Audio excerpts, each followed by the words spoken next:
Diaspora FM.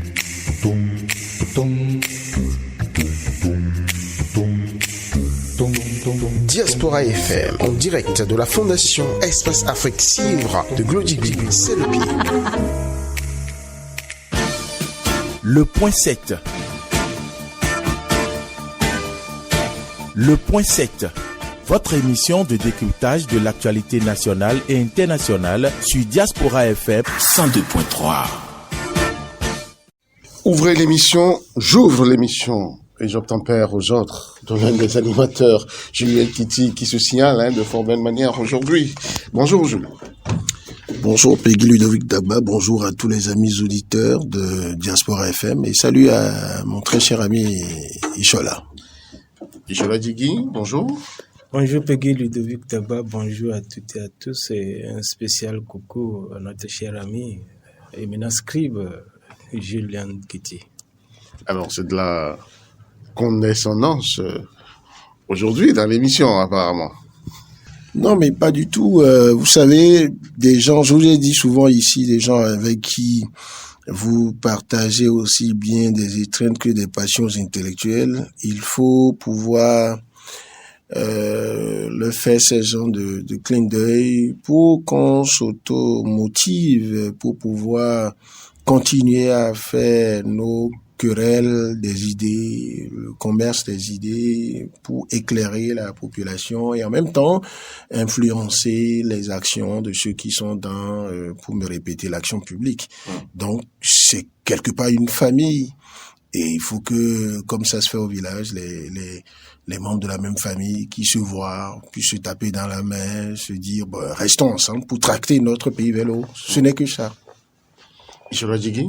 Je m'aligne tout simplement derrière ce qu'il a dit et ajouter pour dire que l'émission constitue désormais pour nous comme au village, comme sous l'arbre à palabre, et il est de bon temps qu'à des moments donnés qu'on puisse s'adresser à ces gens de coucou, de big up, ne serait-ce que pour la convivialité et l'amitié, et les liens de confraternité et tout ce qui nous lie en la matière.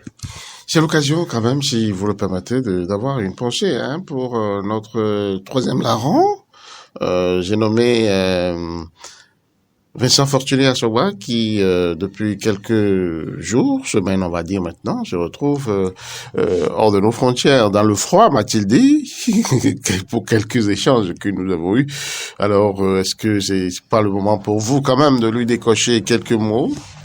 Oui, bien évidemment, cela s'y est beaucoup et donc sans plus tarder, je voudrais, n'est-ce pas, le saluer au-delà de nos frontières. Je sais que il est appelé, n'est-ce pas, à répondre à des impératifs professionnels et je lui souhaite... Il est à Paris. Il est à Paris, oui, effectivement, il est à Paris et je voudrais lui souhaiter un bon séjour là-bas et un retour sain et sauf.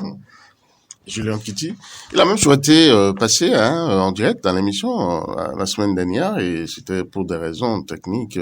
Finalement, l'émission n'a pas pu se tenir, sinon on l'aurait eu en direct via, bien sûr, le téléphone. Vous comprenez alors tout le sens de ce que j'étais en train de dire, que Fortuné Assoba, depuis Paris, et cette soif d'intervenir dans l'émission, vous comprenez très bien le ciment que ça commence par devenir entre nous, le trait d'union que ça commence par être entre déjà les animateurs ou les participants à l'émission, ensuite entre nous et les auditeurs. Bon, mais je pense que on l'avait d'ailleurs déjà dit ici, avant que ce rendez-vous manqué n'arrive, je pense que Diaspora FM va continuer à travailler, à faire ces réglages techniques qui permettent que, où que nous soyons, c'est valable pour tout le monde, on puisse continuer à faire vivre donc ce créneau-là. À Fortuné Assoba, je dis, plaignez-vous du froid, mais prenez du plaisir encore, en tout cas aussi à profiter de tout ce qu'il y a dans le froid et qui peuvent donner, au moment où vous serez prêts à nous revenir, l'envie de repartir, pourquoi pas. Nous sommes tous des citoyens du monde béninois, mais citoyen du monde. Voilà, bon séjour à lui. Et c'est sûr qu'il est là-bas pour une très très bonne cause. Que les fruits puissent, pour son bonheur et le nôtre également, tenir la promesse des fleurs. Vraiment. Vous m'ôtez le souhait de la bouche. J'allais lui souhaiter un séjour fructueux dans le froid qui conserve, c'est clair. Le froid qui oblige aussi à s'échauffer. Donc, allez, mon frère, fais tout ce qu'il te faut. Vas-y seulement. Et reviens-nous bien vite. Alors, l'autre actualité, quand même, dont on n'a pas parlé sur cette émission jusque-là, mais les préparatifs allaient bon train, c'est bel et bien les festivités des 10 ans de Diaspora FM et de Eden TV qui sont très très avancés et qui aboutissent la semaine prochaine, à partir du 22 prochain. Et bien sûr, on va commencer le cortège de célébration. Il y a un match qui va opposer bien sûr les journalistes, le personnel de Eden TV et de Diaspora FM aux journalistes résidents à Bobek-Calavi. Ce sera le mercredi déjà. Et puis, on aura une cérémonie officielle de lancement le vendredi 24 novembre.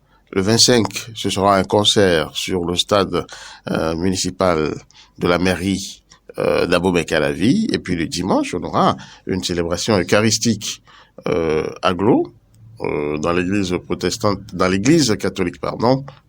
catholique juste derrière le marché de Glodibé. Et ensuite il y aura un pique-nique à la plage de Cotonou. Donc voilà un peu le programme, et je vous sais assez intéressé parce que vous êtes maintenant un membre quand même d'un des pans de ce groupe de presse, parce que Point 7 c'est quand même l'une des émissions qui porte le groupe de presse assez haut dans l'univers médiatique béninois. Déjà, quel est votre sentiment, Ishola Diguin, par rapport à toute cette panoplie, on va dire, d'activités au rôle de la célébration des 10 ans de Eden TV et Diaspora FM? Je voudrais, avant tout propos, vous souhaiter un joyeux anniversaire. Vous souhaitez, parce que vous y compris. Bon, c'est d'abord le personnel de la maison. Nous autres, c'est vrai que nous venons intervenir, mais nous sommes un peu extérieurs et de plus en plus, bon, si je puis m'exprimer ainsi, intérieurs à la maison. Bon, je nous souhaite un joyeux anniversaire. C'est la famille, c'est convivial. Oui, je le conçois désormais. Et donc, je voudrais souhaiter également joyeux anniversaire aux sommités de la maison. Et je n'oublie personne, aucun membre du personnel qui apporte tous les jours que Dieu fait du sien pour que la maison puisse grandir, évoluer et répondre, n'est-ce pas, aux aspirations des uns et des autres et faire en sorte que l'avenir soit prometteur.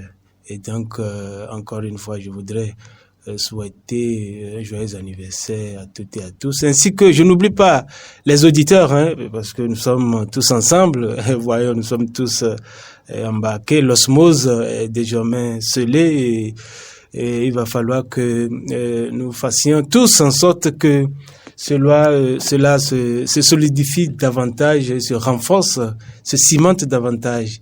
Et donc, je sais que vous êtes suffisamment aguichés, suffisamment ciselés pour concocter un programme qui réponde, n'est-ce pas, qui soit à la hauteur des espérances, et par rapport à ça, je n'ai aucun doute. Joyeux anniversaire encore une fois à toutes et à tous. Merci Ishola, merci, nous recevons vos souhaits, vos félicitations et tout ce qui va avec. Julien Kitty, la célébration des 10 ans, vous dit quoi? Vous fait penser à quoi? 10 ans, c'est toute une génération. 10 ans, c'est un pan extraordinaire dans la vie d'un homme et dans la vie d'une personne morale, d'une entreprise qui fait donc une communauté humaine, mais aussi une histoire, des faits d'armes, des réussites, mais aussi, je dirais pas des échecs, mais des moments difficiles, mais vécus avec beaucoup de bravoure. Il faut déjà saluer tous ceux qui ont pris par cette maison, S'il y en a qui ne vivent plus, je m'incline sur la mémoire. S'il y en a qui existent encore, mais qui ne sont plus de la maison aujourd'hui, je leur dis merci pour tout ce qu'ils ont eu à faire. Pour ceux qui continuent d'être un peu comme les gardiens du temple et qui sont en train de tracter d'NTV Diaspora, le groupe de presse ITV International, et ça vers le haut, écoutez, félicitations, congratulations, comme le diraient les amis de Issola. Et puis, vive les innovations, vive la passion, cette flamme que je vois plus ardente au niveau de l'équipe de d'NTV Diaspora, d'avancer. Nous sommes dans un monde qui ne pardonne plus. L'actualité, comme le dirait un certain Laurent Sadou, paix à son âme, va au galop d'un cheval. Aujourd'hui, c'est à la vitesse de la lumière avec les réseaux sociaux, avec les nouvelles technologies. Et d'NTV Diaspora, je trouve que le groupe de presse s'est mis au goût donc de ces évolutions technologiques. Et ensuite, il faut dire que en termes de visibilité, oui, c'est un groupe de presse qui a compris qu'il a sa place, il a son espace à conquérir, à marquer, et pour donc dompter, pourquoi pas, l'espace médiatique béninois et africain, mondial, parce qu'aujourd'hui, ce que vous faites à Cotonou, en termes de contenu, c'est tout le monde entier qui regarde, qui écoute, et donc c'est comme nous consommons pour les autres également. Moi, je souhaite bon vent à ce groupe de presse, et quand je revisite le programme des manifestations marquant les 10 ans que vous venez donc de retracer rapidement, je trouve qu'il est alléchant, il met l'essentiel. Je ne suis pas surpris, moi, en tout cas, pour ce que je savais déjà et ce qui est programmé. Oui, un match de football, pourquoi pas, c'est très intéressant. On verra bien loin des caméras, des micros, qu'un Peggy Ludovic Dagba chausse ses crampons, se mette pour une partie de football. Je vais juste plaider que chaque mi-temps ne soit pas de 45 minutes, parce que je ne sais pas s'il aura suffisamment de jus dans les jambes. Ça va être beaucoup de souffrance pour les poumons, parce que les gars n'ont plus 20 ans. Beaucoup de gens qui vont profiter de l'occasion pour diminuer le gros ballon qu'ils ont au niveau du ventre. Mais ça va être très, très, très intéressant. Et puis, l'équipe des journalistes résidant à Bomey-Calavi. Donc, ça va se jouer entre confrères, et ça va être vous savez, les journalistes, ils n'auront même plus besoin de reporters, parce que les joueurs, ils sont habitués à faire les commentaires en même temps. Je plains l'avis de cet arbitre-là, parce que tous les joueurs vont trouver à redire, à critiquer toutes à chaque décision. L'essentiel pour d'NTV Diaspora étant de dire on est fiers, on dit merci à Dieu. C'est bien qu'il y ait également un moment de consécration pour rendre gloire et honneur à Dieu qui a planifié les choses, qui a voulu. Il y a des groupes de presse qui n'ont pas pu faire 10 ans ou qui au bout de 10 ans sont dans on s'en réjouit pas, dans une décrépitude qui dit pas son nom. Donc il faut s'en remercier. Et il faut féliciter les promoteurs du groupe de presse. Ah oui, surtout eux. Voilà, monsieur Samuel de Souaoré, madame Claudine Afiavi Prudencio, leur dire, ils ont eu du mérite à mettre en place ce groupe, du mérite à l'accompagner, à y investir des ressources. C'est aussi ça, les grands hommes, parce que tous ceux qui gagnent un franc dans cette maison et qui vivent avec leur famille avec ça, leurs âmes, leurs serres, comme on le dit chez nous, les remercient tous les jours. Après, je voudrais souhaiter qu'après la fête, concert, plage, tout ça, que tout le personnel se dise que maintenant que la bataille de la visibilité est en train d'être gagnée, le contenu doit suivre, Parce que c'est ça, la chaîne est sur Canal Plus désormais. Ah oui, vous me l'ôtez de la bouche, hein. Voilà, c'est l'un des gros cadeaux, hein, que les promoteurs ont tenu à faire aux auditeurs et téléspectateurs du groupe. Depuis quelques jours, on a commencé à voir ce signal-là sur Canal Plus. C'était le vœu de tous. Est-ce que vous êtes sur Canal Plus? Est-ce que vous êtes sur Canal Plus? Ben, je pense que maintenant c'est fait. On attend, l'officialisation de la chose pour beaucoup plus intensifier. Je pense que c'est déjà une réalité. C'est déjà une réalité. Oui, je parle d'officialisation de la chose en termes de cérémonie officielle où on fait un lancement officiel pour dire Eden est sur Canal Plus désormais. Voici la position, le numéro sur lequel capter cette chaîne. Donc bon vent à toute l'équipe. Nous aussi on continuera à contribuer à notre manière au rayonnement de ce groupe. C'est ce que nous voulons pour notre pays, que dans les 4 coins du monde, les gens comprennent qu'au Bénin, il y a un groupe de presse qui veut faire la télévision autrement, qui vit la passion d'être avec eux, comme le dit d'ailleurs le slogan du groupe de presse. Et je dis jusqu'aux derniers travailleurs de d'Eden TV Diaspora,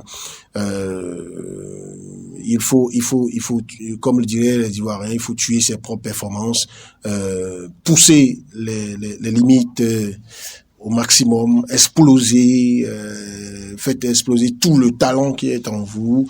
Notre métier de journaliste, d'animateur a quelque chose de hautement artistique et donc ça a un lien avec le génie, presque l'irrationnel. Donc il ne faut pas étouffer. Voilà tout ce que j'ai envie de dire. On va continuer d'ailleurs on sera à ces différents rendez-vous. Forcément, je vais le rappeler à Ishola. Convié, Au moins on verra Peggy Ludovic d'abord jouer au football. On va l'observer. Bon, je suppose que vous n'allez pas fuir. Ce sera des moments historiques à vivre. Vous êtes attaquant ou défenseur? Bah écoutez, je laisse tout cela à venir en perspective, à découvrir. Faites simplement le déplacement. Le stade, on va apporter plus de précision au cours des prochaines émissions. Sinon, on connaît bien. Je crois que ça doit se jouer à Boumé-Calavi où il y a les entraînements. C'est un peu à Kassato, sur un stade, un terrain privé, mais d'accès assez ouvert, bien, sans pas de problème, sans difficulté. Eh bien, merci beaucoup d'être avec nous. J'espère que nous allons y revenir vendredi prochain et là, faire peut-être une émission hommage, pourquoi pas, à une émission spéciale sur le groupe de presse avec peut-être des acteurs du moment qui viendront et puis des acteurs du passé aussi, des acteurs extérieurs. On verra bien comment potasser tout ceci pour que ce soit intéressant à vivre par nos auditeurs. Oui, bien sûr, au-delà de la dimension mirifique, n'est-ce pas, de cette célébration que vous préparez d'arrache-pied, que toute la maison d'ailleurs prépare d'arrache-pied, je voudrais dire que j'attends beaucoup d'innovations qui permettront, n'est-ce pas, désormais au groupe, à ce groupe de presse, de rentrer véritablement dans l'air du temps. Vous n'êtes pas sans savoir aujourd'hui que nous évoluons au rythme des innovations numériques, comme l'a dit mon cher ami Kitty, qui évolue, n'est-ce pas, à la lumière, à la vitesse de lumière. Et donc, je voudrais souhaiter qu'il y ait beaucoup d'innovations, beaucoup d'émissions, beaucoup de programmes qui rassemblent davantage les téléspectateurs et créer un brassage entre les auditeurs de la radio. Eden TV, c'est bel et bien la télévision qui vous ressemble et qui rassemble. Et bien sûr, c'est la passion d'être à vous. Diaspora FM, c'est la radio africaine. Merci de rester branché sur cette radio 102.3. Dans l'émission .7, c'est quand même donné l'opportunité, et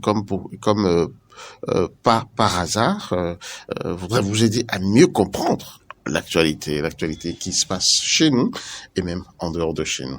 Cette semaine, l'actualité nous amène encore une fois à parler de Boni Yayi, qui quand même s'est adressé à la communauté internationale et appelant celle-ci à venir carrément faire un audit, on va dire, des organes, des institutions qui sont impliquées dans l'organisation des élections au Bénin, parce que le constat qu'il a fait, ou qu'il aurait fait, c'est que l'opposition serait absente de ces institutions, la Sénat, la Commission électorale nationale autonome, la Cour constitutionnelle, et j'en passe. Donc voilà un peu l'élément fondateur de notre discussion aujourd'hui. Ishola Djingui, vous êtes de son avis? Djiguin, pardon. Oui, vous savez, je partage entièrement les appréhensions de Boni Yahi, celles qui l'ont amené, n'est-ce pas, à appeler la communauté internationale au secours. Je crois que c'est une doléance qui date de très longtemps, même étant déjà bien avant d'être porté à la tête du parti en sa qualité, cette fois-ci de président d'honneur. Je crois qu'il portait déjà cette doléance à l'endroit du gouvernement, mais finalement, il n'a pas été entendu. Et aujourd'hui, s'il le fait, il revient là-dessus.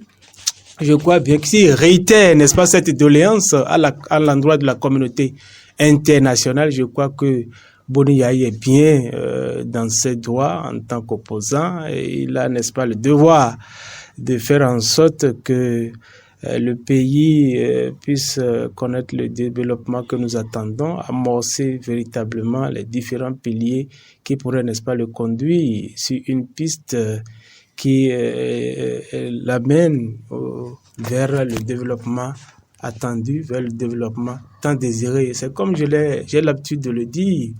Je dis désormais Boni Yahi à la tête du parti, les démocrates, en qualité de président du parti, les démocrates.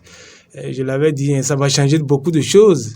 Et il a commencé par mettre les différentes, j'allais dire, tout ce que je pensais, n'est-ce pas, de lui. Il a commencé par le mettre en musique et je dis, désormais, cela va conduire à une certaine vitalité de la démocratie béninoise, à une dynamique beaucoup plus effervescente de la dynamique politique en termes d'animation de la vie politique dans notre pays. Et il a déjà commencé et il est de bon ton qu'il puisse, n'est-ce pas, hausser un peu le ton, si je puis m'exprimer ainsi, pour appeler la communauté internationale. Parce que il porte également une doléance que les populations béninoises portent également à leur niveau, en leur sein, et cela les a amenés, n'est-ce pas, à avoir beaucoup de craintes et à entrevoir 2026 avec beaucoup d'inquiétude. Tout le monde pratiquement se demande à quoi est-ce que la démocratie béninoise sera faite en 2026, parce que à ce niveau, c'est une élection véritablement délicate, puisqu'il s'agira de notre première expérience en matière d'organisation des élections générales. Nous irons au communal, aux législatives et puis après au présidentiel. Ce sera pour la toute première fois que nous allons vivre cette expérience. Et donc cela appelle de la part aussi bien de l'opposition que des dirigeants que chacun joue à son niveau sa partition pour que nous ne puissions pas retomber dans les travers que nous avons vécus par le passé. Suivez mon regard. Je parle des événements de 2019, si ma mémoire est fidèle, et que nous ne vivions pas, n'est-ce pas, ces événements. Il a commencé par tirer la sonnette d'alarme, n'est-ce pas, en appelant la communauté internationale à venir auditer, n'est-ce pas, les différents organes qui sont chargés d'organiser ces élections. Parce que vous n'êtes pas sans savoir que l'opposition est absente au niveau de la Sénat, au niveau de la Cour constitutionnelle et dans plusieurs autres institutions qui sont chargées, n'est-ce pas, de cette lourde responsabilité, qu'il s'agit, n'est-ce pas, qu'il s'agisse de l'organisation des élections en République du Bénin. Et donc, la communauté internationale doit pouvoir céder à cette doléance et surtout au regard des différentes convulsions que nous remarquons à travers bien d'autres pays. Vous savez, beaucoup de pays africains organisent des élections et nous voyons comment est-ce que cela se passe dans plusieurs pays. Ce n'est pas de gaieté de cœur, tout ce qui se passe je prends le cas par exemple de Madagascar. Vous savez tout ce qui se passe dans ce pays. Aujourd'hui, on doit, les populations, je me demande si véritablement les populations vont sortir pour aller exercer leurs droits de citoyens et exercer leurs droits civiques, comme on le dit. Ils ont demandé le report, je crois, les acteurs opposés ont demandé le report sans l'obtenir. Ils n'ont pas eu gain de cause. Et donc, finalement, ils ont appelé, n'est-ce pas, au boycott. Donc, le boycott n'a jamais servi. Le boycott n'a jamais servi, mais si nous voulons, n'est-ce pas, je le dis de façon triviale, si, par exemple, nous voulons aller, n'est-ce pas, livrer un match et que les deux adversaires ne s'entendent pas sur le règlement à appliquer, je crois qu'il y aura problème. S'ils ne s'entendent pas sur l'essentiel par rapport à la discipline à respecter de chaque côté, je crois bien qu'il y aura de sérieux problèmes. Et donc, je ne voudrais pas que mon pays, le Bénin, tombe dans ce genre de travers, que les élections qui constituent pour la plupart du temps, et comme nous avons l'habitude de le répéter aussi, qui constituent une période festive, qui constitue véritablement une fête dans notre pays, puisse continuer, n'est-ce pas, sur ce chemin festif pour que, au bout du compte, chacun puisse tirer son épingle du jeu et finalement pousser un ouf de soulagement pour avoir traversé toute cette péripétie en matière électorale. Et donc, je voudrais que le Bénin, en termes clairs, puisse redorer son blason en redevenant cette nation, ce laboratoire de la démocratie et qui, entre-temps, nous a permis à notre nation, à notre république, d'être inscrite au panthéon des pays qui organisent dans la ferveur et dans la gaieté, dans l'hystérie populaire, les élections. Et donc, si Boni Yayi le fait, c'est à bon droit et je crois bien qu'il ne fait que répondre à un pan des aspirations, à un pan des critiques, à un pan des inquiétudes que les populations émettent par rapport aux perspectives électorales de 2026. Et donc, j'exhorte Boni Yayi à maintenir le cap. C'est les prémices d'un 2026 âprement disputé. Non, oui, écoutez, je ne voudrais pas que nous voyions la chose sous un angle véritablement gauchiste ou négatif. Telle est la raison pour laquelle je dis, j'appelle Boni Yayi, je l'exhorte à continuer ainsi, à maintenir le cap, n'est-ce pas, et à mener le combat jusqu'au bout, de manière à avoir ou obtenir gain de cause pour être véritablement en harmonie, en phase avec les aspirations de notre peuple, les aspirations des couches les plus défavorisées de notre pays. D'accord. Julien Kiti, vous revenez dans le débat maintenant parce que il a quand même fait un assez long développement sur la question. Est-ce que vous le rejoignez dans son analyse et surtout est-ce que vous voyez un peu ce que dénonce Boni Yayi? Est-ce que c'est légitime de sa part? Bon, mais ce que dénonce Boni Yayi, en tant que chef de parti d'opposition, il parle de choses qui concernent le Bénin politique. Il s'estime tacitement dépassé par les événements, donc on appelle au secours de... Apparemment, il ne voit pas une issue à ce qu'il réclame au plan national. Pour moi, il s'estime... Est-ce qu'on peut dire que, franchement, avant d'aller à l'international, il n'aurait pas dû réclamer un peu les choses au niveau national en s'adressant au pouvoir? Moi, j'ai pas de conseil à lui donner. Je constate qu'il s'estime dépassé par les événements. Il s'estime incapable d'agir encore pour que les choses changent. Ici, est-ce qu'il n'a pas raison selon vous? Laissez-moi finir les constats d'abord. Ça veut dire que c'est son manteau d'ancien président de la République, son manteau de président du Parti Les Démocrates, principal donc parti de l'opposition aujourd'hui, avec 28 députés à l'Assemblée nationale, les possibilités qu'il a de parler avec le président Patrice Talon, de parler avec les responsables de toutes les institutions de la République, de parler avec les autres acteurs politiques. Il estime que rien de tout ça ne peut encore apporter la solution. Est-ce qu'il a fait il a épuisé tous ses recours? Je ne sais pas. Parce qu'il n'est pas obligé de faire tapage autour. Maintenant, j'observe simplement qu'il appelle... Vous l'avez entendu dire pourquoi il n'est pas allé à la célébration de la fête du 1er août 2023. Oui, parce qu'il a réclamé un certain nombre de choses dont il aurait discuté avec le chef de l'État, mais qu'il n'a pas eu, qu'il n'a pas obtenu. Bon, ces choses, je crois que en son temps, il ne nous a pas dressé la liste exhaustive de ces choses qu'il a eu à demander. Les principaux points débattus, c'est évidemment la libération de Joël Aïvo et de Ricard Madougou et le retour un peu à la libération, on va dire, des détenus politiques et un certain nombre de choses. Oui, mais lorsqu'il demande ça, après celui à qui il demande ça a son calendrier qui n'est peut-être pas le sien. Mais c'est encore lui. J'avais dit quand...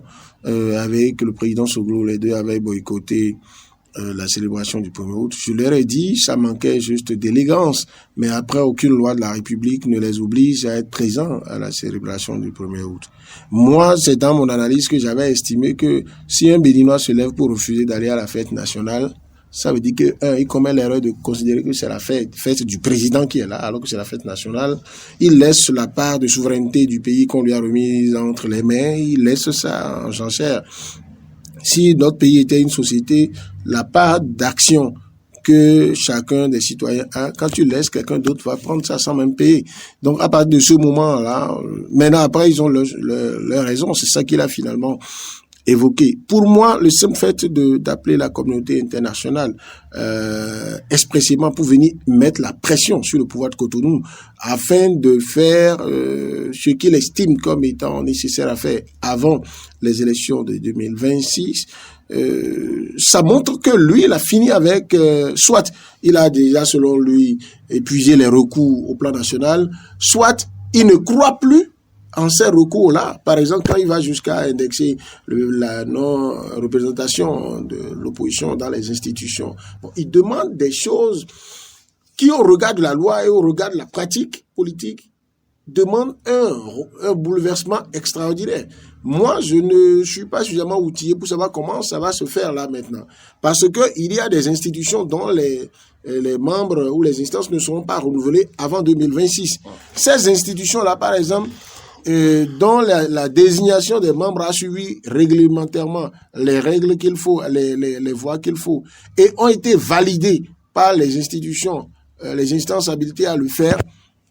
Je ne sais pas si c'est une réunion de crise au plan national qui va amener à ce que on redistribue toutes les cartes, et sur quelle base et sur la base de quelle loi après on va dire bon, on décrète que les démocrates sont désormais membres de la Sénat, membres de la Cour constitutionnelle, membres de telle ou telle institution. Donc j'estime qu'on avait posé le même problème par rapport à l'Assemblée nationale. Les démocrates, ceux qui ont formé les démocrates après, avaient dit non, il faut changer les lois de la réforme du système partisan pour aller aux élections législatives de 2019. On a appelé la CEDEAO au secours, l'Union africaine, les instances auxquelles Boniaï s'adresse maintenant, mais rien n'est fait. Après, les opposants à la réunion aujourd'hui dans les démocrates se sont ravisés, ils sont allés aux élections avec les mêmes lois là, et ce qui leur a permis d'avoir 28 députés. Est-ce qu'ils réclament également la révision de ces lois-là aujourd'hui, sur la base desquelles ils ont été... Moi, je souhaite, et j'ai même... Cela va de soi que des lois, forcément, doivent être revues, revisitées pour donner droit à ce qu'ils réclament. Mais notre arsenal institutionnel existe, n'est pas encore dissous. On n'est pas dans une situation d'exception.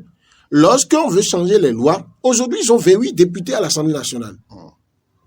les déclarations de Boni Yayi, sur la base desquelles il sollicite la communauté internationale, est-ce qu'il a demandé aux 28 députés à l'Assemblée nationale de jouer leur partition, de proposer des lois, au-delà de la loi portant amnistie, la loi spéciale portant la proposition de loi portant amnistie générale pour ceux qu'ils appellent les détenus politiques.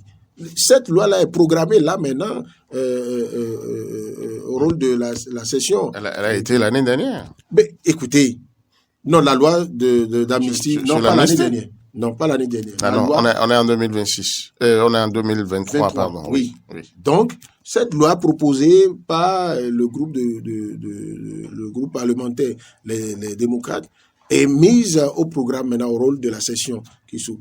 Peut-être qu'au détour de ces discussions, de ces débats, on verra si les députés de la mouvance de l'opposition sont d'accord pour qu'on aille vers ça, et peut-être ça va s'améliorer. Ça veut dire qu'il y avait des choses à faire au plan national.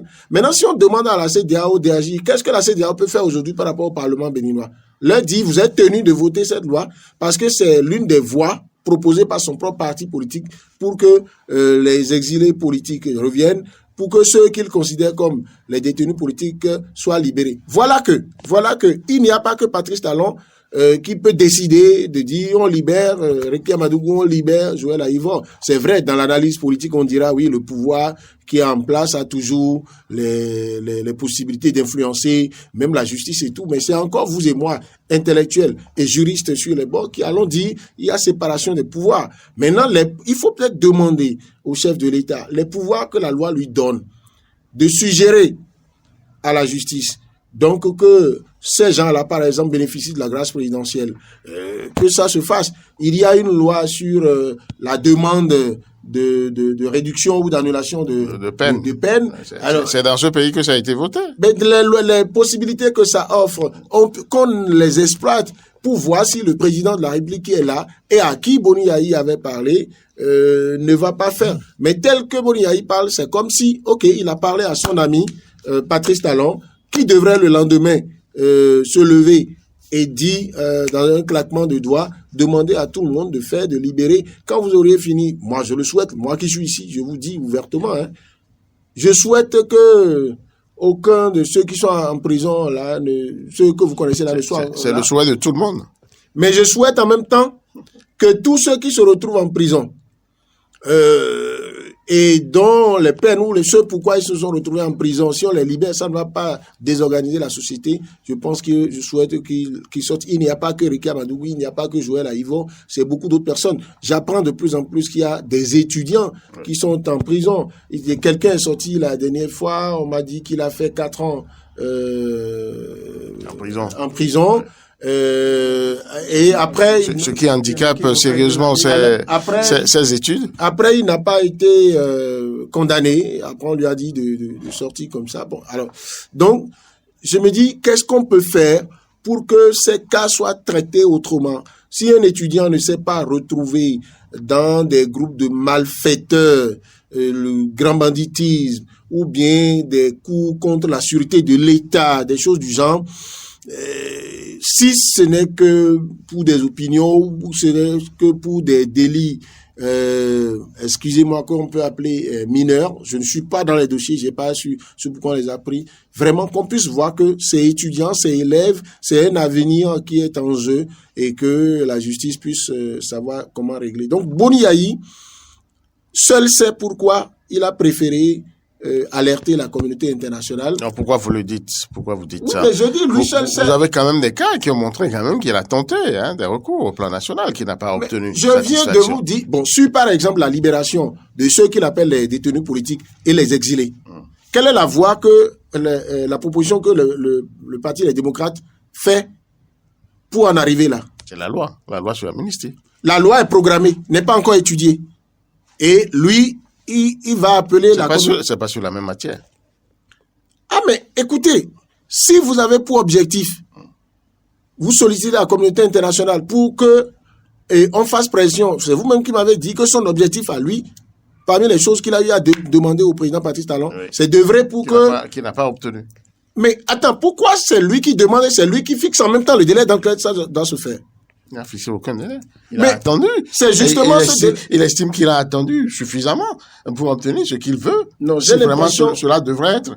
Et c'est pour cela qu'il choisit, il diffère maintenant les moyens. Bon, écoutez, ça veut dire que vous me voulez quelque chose de son contraire. Pourquoi? Si vous me contrariez en disant que Boni Yayi n'a pas fixé un délai, d'accord? Oui. Au même moment, vous ne pouvez pas lui trouver raison d'avoir estimé qu'il a déjà suffisamment attendu. Mais il y a eu du temps qui soit passé. Le temps qui est passé, lui, il a demandé. Celui à qui il a demandé, est-ce qu'il lui a demandé combien de temps il lui faut pour faire ça? À moins qu'il vienne dire à la télé, Patrice Talon m'avait dit qu'il le ferait en 6 mois, qu'il le ferait en 1 an. Donc il faut attendre ad vitam aeternam. Non. Selon vous? Pas du tout. Mais il y a insuffisance d'informations. Et donc, qui ne permet pas à toi et moi de dire qu'il a trop attendu. Parce que je dis, moi, je reste je rapporte ce qu'il a dit. Lui, il estime qu'il a suffisamment attendu. Nous voyons les actes. Moi, je ne vois pas les actes de la même manière que vous. Si vous estimez qu'il a raison de trouver que ça a trop duré, donc inscrivez-vous dans sa logique, trouvez que ça a trop duré. Mais comme moi, je ne sais pas... la logique de personne, j'analyse les faits. Non, l'analyse des faits... Quelqu'un qui pose un acte et qui en attend des résultats, à l'exception ou bien à l'inspiration d'un délai, pose un autre. C'est sûr qu'il a, comment dire... Est-ce que ce que vous venez de dire ne confirme pas tout au moins qu'il y a eu un délai dans la tête de quelqu'un? Dans la tête de tout homme, c'est normal. Non. On pose pas un acte pour attendre il s'agit de Boni Yayi qui produise des effets. Il s'agit de forcément, tout acte est enfermé dans un délai. Toute demande est enfermée dans un délai. Bon, alors, j'insiste, je répète une seconde fois que vous me contestez pour dire il n'a pas donné délai. Au même moment, vous dites que tout acte a un délai. Et je dis le délai là est resté dans la tête de Boni Yayi. Et donc, ça veut dire que c'est lui qui attend quelque chose. Oui, c'est lui qui a fixé son délai. Est-ce que celui à qui il a demandé n'a pas le droit d'avoir son délai aussi? Évidemment. Et c'est pourquoi je dis, ils ne nous ont pas informés ni l'un ni l'autre du délai dont ils ont convenu et qui aurait été violé. Mais c'est qu'on constate quand même qu'à l'expiration d'un temps donné, il y a eu un autre acte. Mais qui a fixé ce temps? Est-ce qu'on ne peut pas permettre à ce dernier quand même d'avoir ce droit-là? D'avoir attendu et d'estimer que c'est assez longtemps. Il a estimé que c'est assez longtemps. Nous n'allons pas faire de la fixation autour de délai ou de je ne sais quoi d'autre.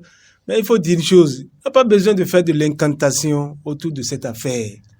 Si Boni Yayi en est arrivé à appeler la communauté internationale à la rescousse par rapport à cette question précise, c'est que j'estime sans doute qu'il a épuisé toutes les voies de recours. Parce qu'on le voit faire. Les faits sont perceptibles. Donc on n'a pas besoin de mettre les voies, j'allais dire, excusez du peu, on n'a pas besoin de mettre forcément les verres en bambou ou en bois pour mieux voir. Est-ce que Boni Yayi... Est-ce que le bambou vous permet de voir? Ah oui, ça permet de bien voir dans certaines circonstances données. Ah bon? Oui, dans le cas d'espèce surtout. Ah oui? Ah oui, très bien. Et donc, Boni Yayi a estimé, sans doute, qu'il a épuisé toutes les voies de recours. On le voit faire, on le voit parler. Alors même, je l'ai dit tantôt, Boni Yayi, alors président d'honneur, même bien avant, portait déjà un certain nombre de doléances qui me paraissent suffisamment légitimes. D'accord? Vous n'êtes pas sans savoir, avant les événements de 2019, Boni Yayi a suffisamment alerté la caste politique qui est au pouvoir actuellement. Mais rien n'a été fait. Rien n'y fit, comme le dit l'autre. Et donc, à partir de ce moment-là, Boni Yayi estime peut-être qu'il a en face un interlocuteur qui est suffisamment hermétique, réfractaire à toutes les propositions qui pourraient, n'est-ce pas, venir de l'opposition. Et puisque... Et vous n'avez aucune preuve. Oui, c'est vrai que je n'ai aucune preuve, mais je ne reste pas péremptoire non plus. J'analyse, je décortique les faits tels que je les perçois, tels que nous les voyons tous. Et donc, que, comme le dit si bien Julien Kitty, il y a des contingences qui empêchent, la satisfaction de ce vœu-là, pour l'instant. Quelle contingence? Il doit, qui suis-je pour à partir du moment où, dès lors qu'il s'agit de la vie de la République du Bénin, tous les fils du Bénin, d'accord, quelle que soit leur position, doivent pouvoir apporter, n'est-ce pas, du sien, doivent pouvoir contribuer, faire en sorte que le pays évolue. Et donc, Boni Yayi n'est pas dans une dialectique qui pourrait venir, n'est-ce pas, nuire à la gestion du pouvoir de Patrice Talon. 1. 2. Boni Yayi n'est pas non plus dans un paradigme qui pourrait, n'est-ce pas, venir empêcher le chef de l'État à gouverner le pays. Et donc, s'il le fait ainsi, je parle de Boni Yayi, c'est qu'il se met à l'avant-garde d'une crise qui pourrait survenir, n'est-ce pas, au détour de l'organisation des élections de 2026. Et donc, à partir de ce moment, on ne peut pas dire que faire de la fixation sur la personnalité de Boni Yayi pour dire que lui seul sait pourquoi il le fait. Non, il s'agit de la vie de la République. Parce que nous n'avons pas deux pays. Dès lors que ça va capoter, nous tous, nous allons en pâtir. C'est vrai, les politiques, ils ont plusieurs nationalités. Mais nous autres, telle est la raison pour laquelle nous devons, n'est-ce pas, faire en sorte, appeler les uns et les autres à mieux jouer leur partition pour qu'on nous, n'est-ce pas, évite de ces genres de turpitudes qui pourraient venir nuire à la cohésion sociale, nuire au développement du pays. Oui. Sur la Diguin, évoluons dans le débat. Oui. Pour satisfaire, par exemple, aux demandes de Boni Yayi, que doit-on faire? N'allons-on pas recourir, évidemment, à la revisitation des lois? J'allais en venir, d'accord? Et c'est par rapport à cela que je voudrais appeler Patrice Talon, son gouvernement et tout son régime à faire en sorte qu'on ne leur prête plus d'intention de cette nature. D'accord? D'éviter que nous élaborions des lois chrysogènes qui pourraient amener, n'est-ce pas, à nuire au développement de notre pays, à nuire à l'unité nationale. Et donc, par rapport à ça, personnellement... Vous voulez dire que c'est intentionnellement qu'ils ont fait les lois actuelles qui empêchent de réaliser le vœu de Boni Yayi? Même au sein... Vous n'allez pas lui dire. Même, je ne le dis pas ainsi. Même... La loi dispose pour l'avenir. La loi dispose pour l'avenir, c'est vrai. Telle est la raison pour laquelle il va falloir, n'est-ce pas, voir l'avenir pour voter les lois. Et non aujourd'hui. Les problèmes d'aujourd'hui, se cramponner là-dessus pour voter des lois, n'est-ce pas, qui vont nous permettre, qui vont nous servir dans l'immédiat. D'accord? Il faut les éviter. Voir l'avenir, n'est-ce pas? Puisque eux-mêmes, d'accord, je parle de régime en place, travaillent pour les générations à venir. Et donc, ils n'ont aucun intérêt à faire en sorte que les lois que nous adoptons répondent aux besoins du moment. Ils doivent voir l'avenir et les élaborer d'une façon prospective. D'accord? Et donc, je le disais tout à l'heure, dans ma position, je ne suis pas autorisé à donner, n'est-ce pas, des conseils au président de la République dans le sens de lui dire ce qu'il a à faire. Je crois que dans leur faire et gestes, ils ont suffisamment montré qu'ils sont plus intelligents que les 10 ou 12 millions de Béninois que nous sommes.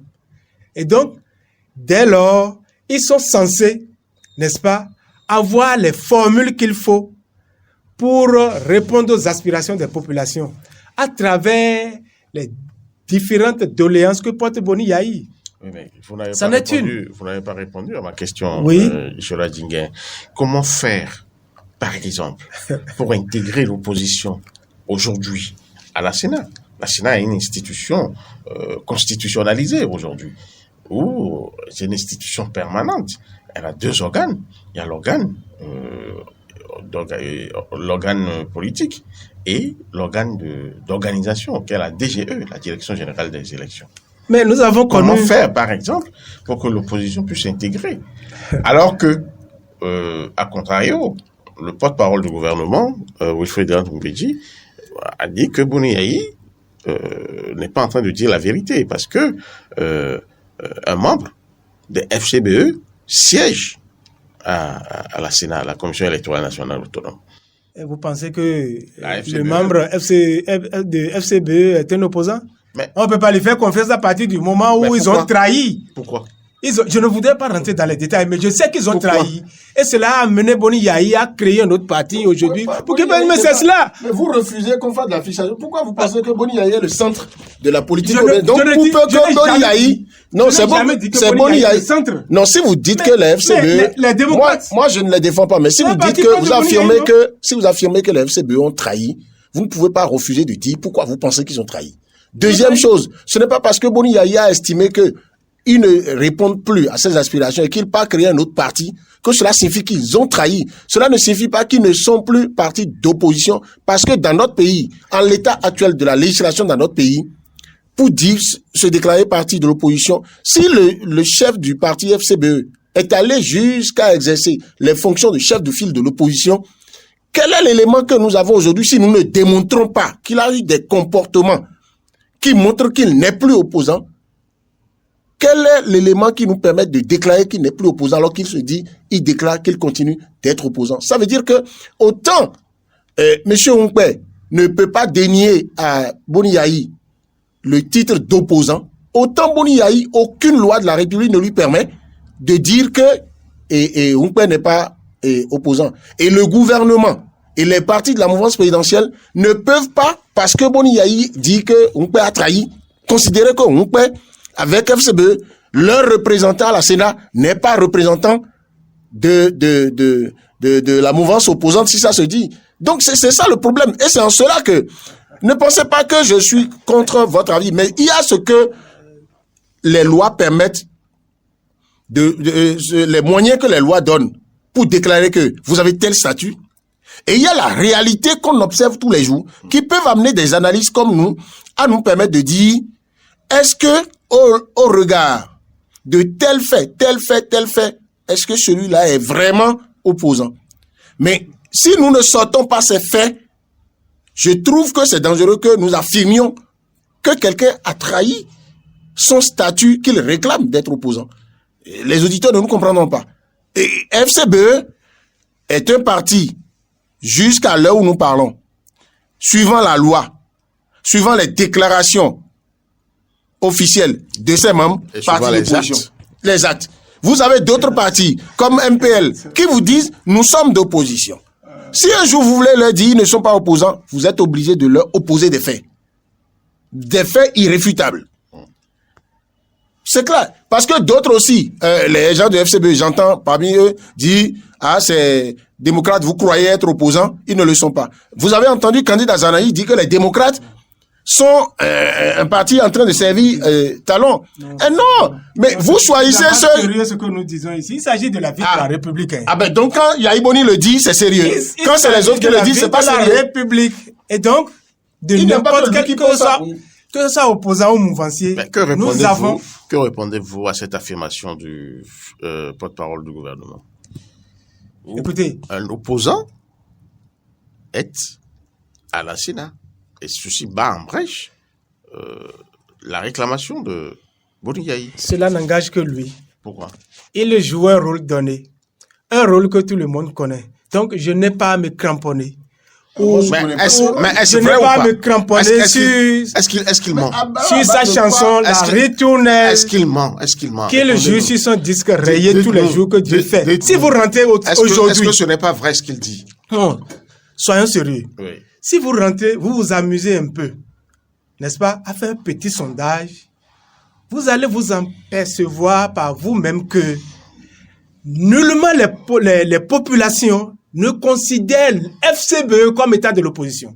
C'est vrai sur papier. Ils ont pourtant des élus. Écoutez, je dis sur papier. Ils ont des conseillers. Non, sur papier, oui. FCBE est de l'opposition. Ça, je ne le dénie pas. D'accord? Mais dans les faits, ils ont trahi. Et je le dirai jamais assez. Nous savons le rôle trouble qu'ils ont joué ici lors du dialogue national. Vous le savez mieux que moi. Après cela, il y a une série... Il y a une série de faits qui montrent qu'on ne peut pas, n'est-ce pas, faire confiance à Hunkwe et sa galaxie par rapport aux questions, aux aspirations des populations que devait porter l'opposition. Oui, mais quelles sont ces actions? Aujourd'hui... Quelles sont ces actions que vous lui reprochez? Écoutez, je ne suis pas du parti Les Démocrates. D'accord? Je ne suis pas non plus du parti des FCBE. Je n'appartiens ni à la mouvance, ni à l'opposition. J'analyse les faits de ma position de journaliste. Tout à fait. Analysons D'accord? ces faits. Sortons D'accord? ces faits avant de les analyser. D'accord? Et donc, c'est ce que je dis. Si vous rentrez aujourd'hui au sein de la population, les gens vous diront que il n'est pas de l'opposition. Paul Rompé. Ceux qui reconnaissent comme étant de l'opposition, c'est Boni Yahi, c'est le parti Les Démocrates. C'est aussi simple que ça. Hein. Mais est-ce que vous On n'a pas besoin de faire de l'incantation. Est-ce que vous vous rendez compte le sondage dont il parle. Est-ce que vous vous rendez compte que vous n'arrivez pas Faites-le et on se démontrer retrouve à la prochaine émission. Non, Si vous savez pour que attirer la les dénonciation. filmé.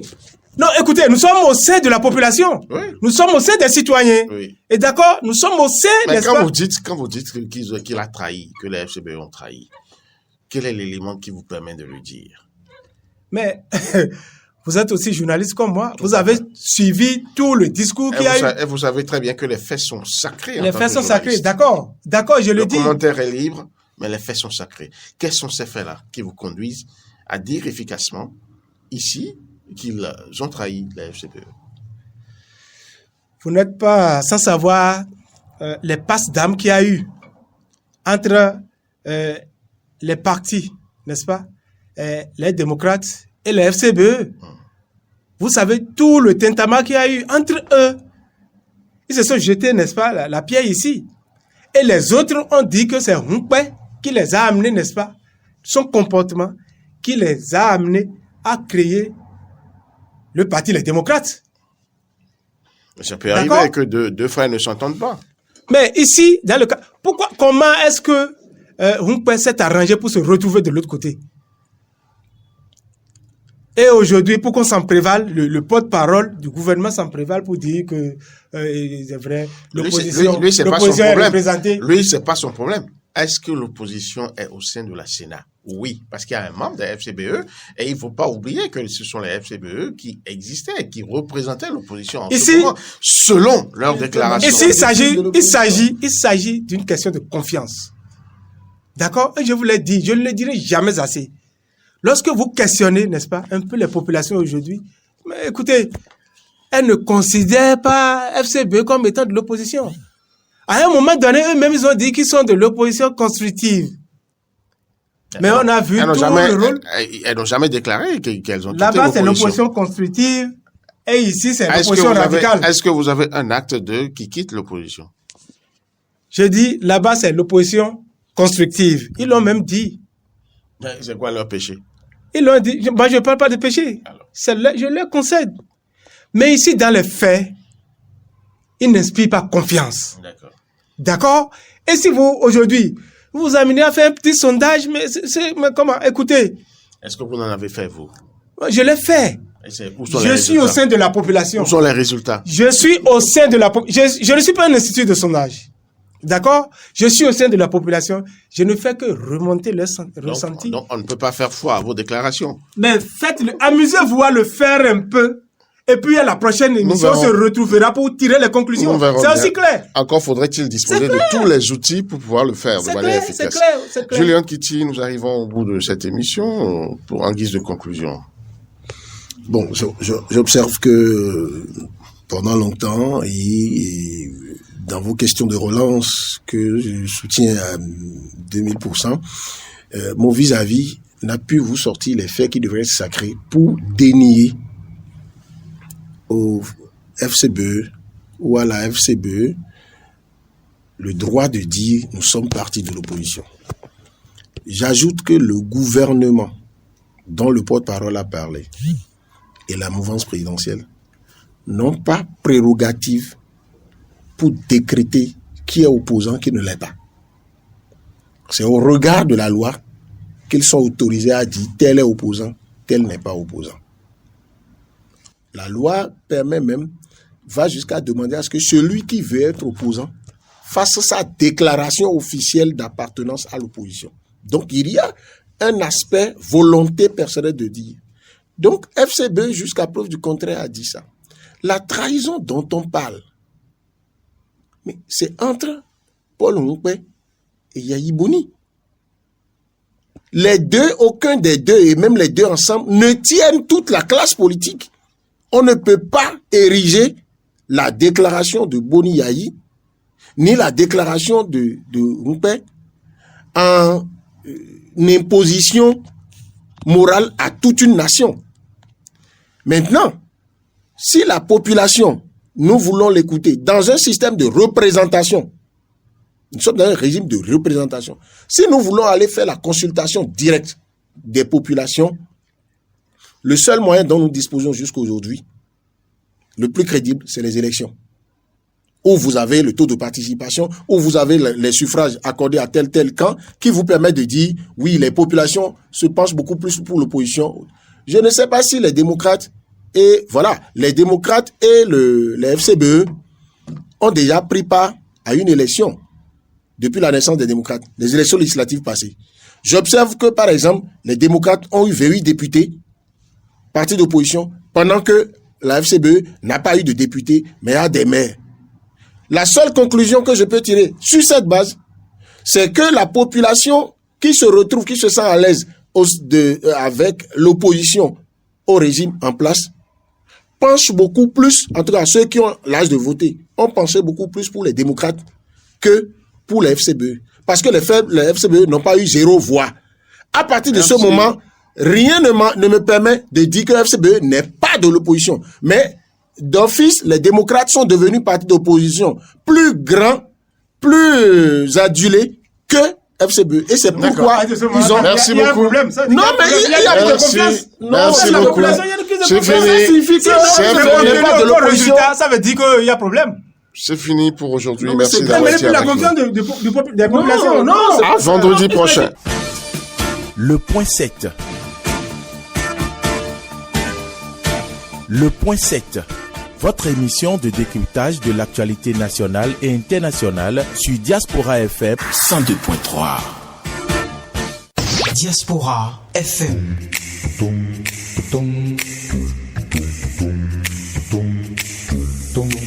Diaspora FM, en direct de la Fondation Espace Afrique Civre de Glody Bibi, c'est le pied.